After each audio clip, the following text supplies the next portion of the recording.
அனைவருக்கும் வணக்கம். இன்றைய பதிவில் நம்ம பார்க்க போகிற விஷயம் என்னென்னா, இந்த பப்பாளி சாகுபடி இதில் கவனிக்க வேண்டிய விஷயங்கள் என்ன. அன்றைக்கி நாகர்கோயிலேருந்து ஒருத்தர் ஐயா கேட்டிருந்தீங்க, பொள்ளாச்சியிலேருந்து ஒருத்தர் கேட்டிருந்தீங்க.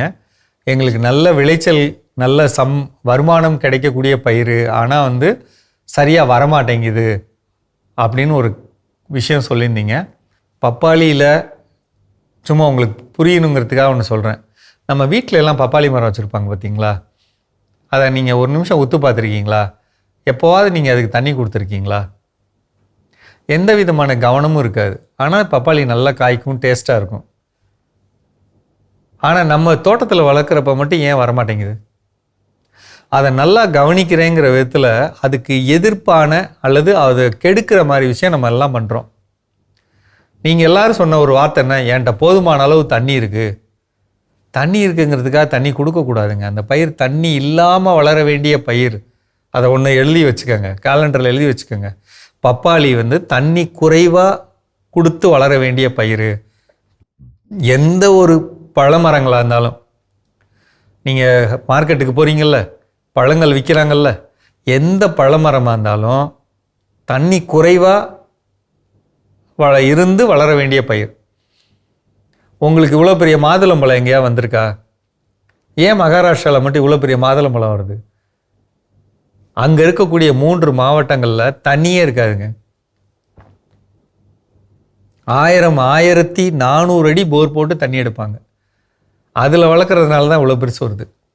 தண்ணி கொடுத்தா வளராது. அதை ஒன்று மனசில் வச்சுக்கோங்க. ரெண்டாவது, இந்த லேட்ரல் இருக்கு இல்லைங்களா, மரத்துலேருந்து லேட்ரல் இப்படி இருக்கக்கூடாது, ஒட்டி. அதுக்கு வாய் கிடையாது குடிக்கிறதுக்கு, வேறு தான் வாய். இங்கேருந்து 1 அடி தள்ளி போடணும் லேட்டரில், மொதல் காரியம். ரெண்டாவது காரியம், பப்பாளி அப்படிங்கிறப்ப உங்களுக்கே தெரிய ஒரு சாஃப்டான மரம், பிடிச்சி தள்ளினா கீழே விழுந்துடும். அப்போ அது இறுக்கமாக நிற்கணும்னா என்ன வேணும்? சாம்பல் வேணும். அப்போ ஒரு மரத்துக்கு 1 கிலோ சாம்பல் வைக்கணும். மாதத்துக்கு ஒரு முறை, 3 மாதத்துக்கு உடவை 1 கிலோ சாம்பல் வைக்கணும். சுண்ணாம்பு, ஒரு கைப்பிடி சுண்ணாம்பு அப்படி போட்டு விடலாம். 3 மாதத்துக்கு ஒரு தடவை போட்டு தண்ணி கொடுக்கணும். அதில் சத்துங்கிறப்ப மண்புழு உரம் கிடைச்சா ரொம்ப தங்கங்க. கம்மியான விலை தாங்க, 5-6 ரூபா 6 ரூபா கிடைக்கிது இன்றைக்கி மார்க்கெட்டில்.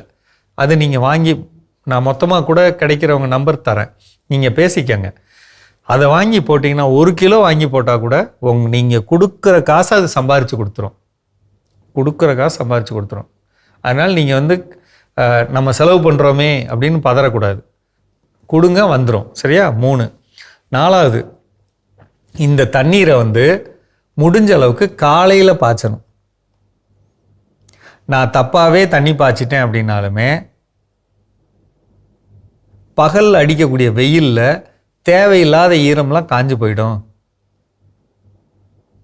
என் வேற பாதிக்காது. இது 4வது. தெரிஞ்சோ தெரியாமலோ சின்ன கண்ணுலேருந்து பெரிய கண்ணு வரையிலும் நூற்புழு தாக்கம், நெமட்டோடு, அது வராமல் கடிக்காமல் இருக்க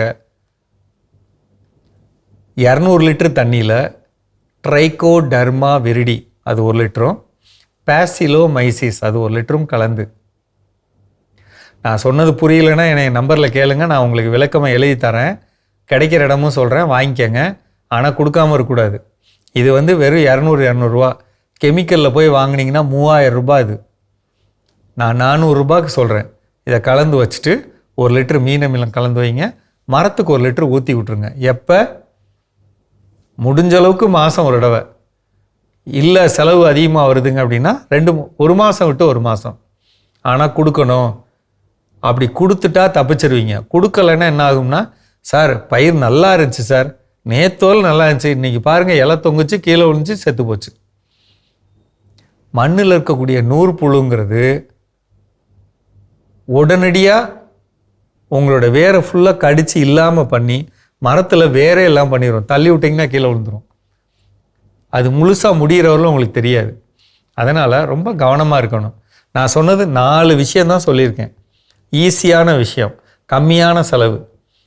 இப்போ நான் சொன்னதில், குயிக்காக சொன்னதில் உங்களுக்கு புரியலைன்னா கூட திருப்பி கேளுங்க, நான் சொல்கிறேன். ஆனால் பப்பாளிங்கிறது எதிர்காலத்தில் ஒரு நல்ல வருமானம், நல்ல விளைச்சல் கிடைக்கக்கூடிய ஒரு பயிர்.